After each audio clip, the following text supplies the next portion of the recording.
Assalamualaikum warahmatullahi wabarakatuh. Selamat pagi, siang, sore, malam untuk Dewan Penguji.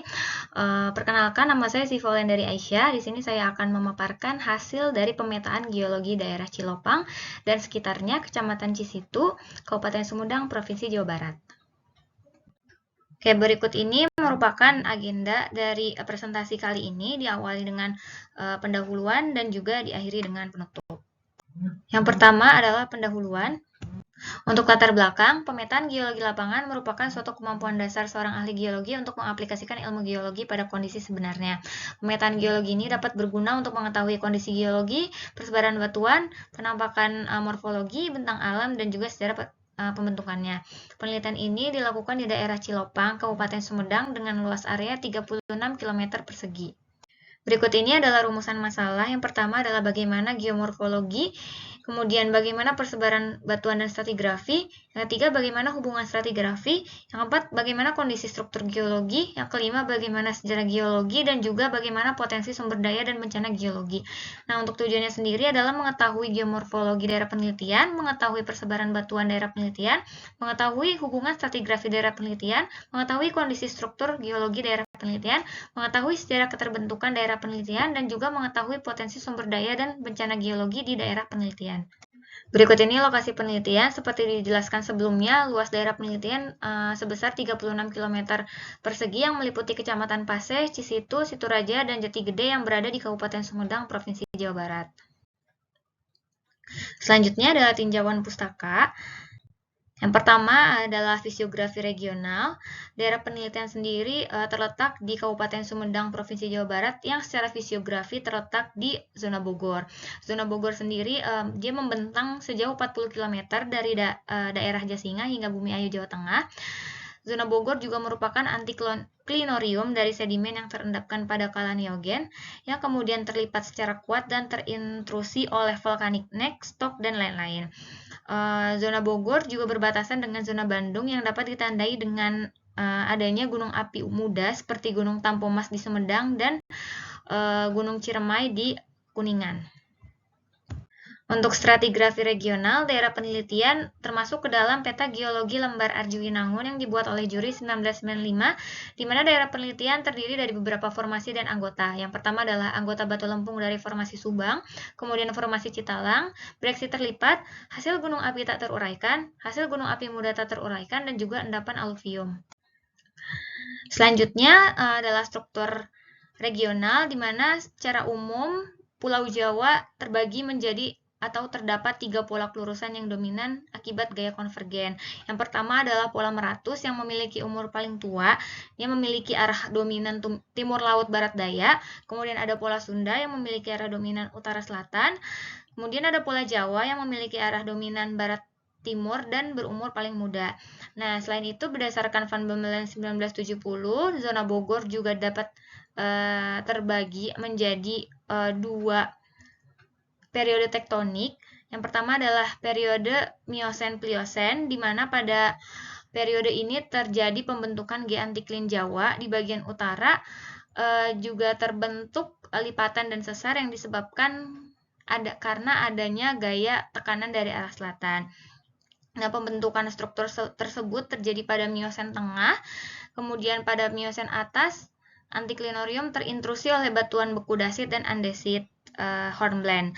Kemudian periode yang kedua adalah periode Pliosen-Plistosen, di mana pada periode ini terjadi amblesan di bagian utara zona Bogor yang mengakibatkan terjadinya pembentukan struktur perlipatan dan juga struktur sesar. Selanjutnya adalah metode penelitian. Di sini adalah diagram alir, diawali dengan persiapan dan studi literatur, kemudian dilanjutkan dengan kegiatan lapangan dan pembuatan analisis-analisis, hingga menghasilkan analisis sejarah geologi dan dilanjutkan dengan pembuatan laporan dan diakhiri dengan kolokium. Selanjutnya adalah hasil dan pembahasan. Aspek dari peta geomorfologi yang pertama adalah pola aliran sungai. Pola aliran sungai daerah penelitian dibagi menjadi 2, yaitu pola aliran paralel yang mencakup 55% daerah penelitian dan juga pola aliran dendritik yang mencakup 45% daerah penelitian. Selanjutnya, peta bentuk lahan yang merupakan aspek dari morfografi, di mana daerah penelitian dibagi menjadi 3 bentuk lahan, yaitu dataran rendah pedalaman, perbukitan rendah, dan juga perbukitan. Selanjutnya adalah peta kemiringan lereng yang termasuk ke dalam komponen morfometri. Daerah penelitian dibagi menjadi 4 kelas kemiringan lereng, yaitu sangat landai, landai, agak curam, dan curam. Untuk peta geomorfologi sendiri, saya membagi daerah penelitian menjadi 5 satuan geomorfologi. Satuan geomorfologi yang pertama adalah dataran rendah pedalaman fluvial sangat landai, di mana satuan ini memiliki bentuk lahan dataran rendah pedalaman dan juga kelas relief sangat landai, di mana tenaga endogen yang berpengaruh adalah fluvial dengan batuan penyusun batu lempung. Satuan yang kedua adalah perbukitan rendah struktural, di mana memiliki bentuk lahan perbukitan rendah, kemudian kelas relief agak curam, dan juga tenaga endogen yang berperan adalah struktural. Kemudian batuan penyusun di satuan geomorfologi ini adalah batu lempung. Satuan yang ketiga adalah perbukitan struktural curam, di mana memiliki bentuk lahan perbukitan, kelas relief curam, dan juga dipengaruhi oleh tenaga endogen struktural, di mana di sini ditemukan adanya lipatan, dan batuan penyusun adalah vitrik tuff. Satuan yang keempat adalah perbukitan vulkanik landai hingga agak curam, di mana memiliki bentuk lahan perbukitan, kemudian memiliki kelas relief landai hingga agak curam, dengan pengaruh tenaga endogen vulkanik, dan juga batuan penyusun terdiri atas breksi basalt. Yang terakhir adalah perbukitan vulkanik agak curam, di mana memiliki bentuk lahan perbukitan, kemudian kelas relief agak curam, dengan pengaruh tenaga endogen vulkanik, dan terdiri dari batuan vitrik tuff dan juga breksi andesit. Berikut ini merupakan peta kerangka di mana daerah penelitian terdapat sekiranya 8 litologi. Yang pertama adalah breksi vulkanik basalt, kemudian tuff, breksi vulkanik andesit, obsidian, kemudian ada batu lempung karbonat, batu lempung, batu pasir karbonat, dan juga batu pasir. Selanjutnya, saya membagi daerah penelitian menjadi 4 satuan, yaitu satuan breksi vulkanik basalt terdiri dari batuan breksi vulkanik basalt, kemudian satuan tuff yang terdiri dari batuan tuff dengan dominasi gelas vulkanik dan ada sisipan batu lempung obsidian, kemudian satuan vulkanik andesit dengan fragmen andesit dan matriks tuff, kemudian satuan batu lempung yang terdiri dari batu lempung dan juga batu pasir. Kemudian untuk satuan batu lempung, dia tersusun atas litologi batu lempung dan batu pasir, dan juga perselingan batu lempung batu pasir. Ciri-cirinya secara umum berwarna abu-abu dan warna lapuk kecoklatan dengan ukuran butir lempung hingga pasir, dan memiliki bentuk butir subangular dan memiliki sortasi baik. Pada satuan batu lempung ditemukan adanya foraminifera bentonik dan plantonik, di mana foraminifera bentonik ini dapat diinterpretasikan untuk lingkungan pengendapan, di mana dari hasil tersebut diperoleh bahwa satuan ini diendapkan pada lingkungan neritik luar hingga batial atas. Untuk foraminifera plantonik dapat diinterpretasikan untuk umur batuan. Nah, berdasarkan analisisnya, batuan lempung ini terendapkan selama atau pada kala Miosen tengah hingga Miosen akhir atau N14 hingga N17. Nah, berdasarkan analisis petrografi, satuan batu lempung ini memiliki warna kecoklatan dengan komposisi alokem, kuarsa, silisiklase sigmat, mitrit yang diklasifikasikan berdasarkan mol 1985 dan memiliki nama batuan mitritik matrok. Selanjutnya, satuan breksi vulkanik andesit, di mana terdiri dari fragmen andesit dan juga matriks berupa tuff. Di sini terdapat komposisi blok bom 35%, lapili 30%, dan ash 35%. Selanjutnya dianalisis secara petrografi untuk satuan breksi vulkanik andesit di bagian fragmen dan juga matriksnya. Nah, untuk fragmen sendiri berdasarkan analisis petrografi merupakan batu andesit. Nah, untuk komponen matriksnya secara petrografi merupakan kristal tuff, di mana memiliki ukuran butir yang didominasi oleh ash dan juga didominasi oleh komponen kristal. Selanjutnya adalah satuan tuff yang terdiri oleh litologi tuff dan didominasi oleh gelas vulkanik, di mana ukuran butir dari satuan ini dominan ash. Nah, secara petrografi, satuan tuff ini memiliki nama vitrik tuff, di mana dominasinya adalah komponen gelas vulkanik. Selanjutnya, satuan breksi vulkanik basalt, di mana terdiri dari fragmen basalt dan juga matriks berupa tuff. Dia memiliki komposisi blok atau bom 35%, lapili 20%, dan ash 45%. Kemudian, Kemudian satuan breksi vulkanik basalt ini dianalisis secara petrografi untuk fragmen dan juga matriksnya. Untuk fragmennya sendiri merupakan basalt di mana dapat dilihat banyak komposisi mineral mafik seperti piroksen. Selanjutnya untuk matriks penyusun dari breksi vulkanik basalt sendiri merupakan vitric tuff di mana dia memiliki komponen 100% ash dengan dominasi gelas vulkanik.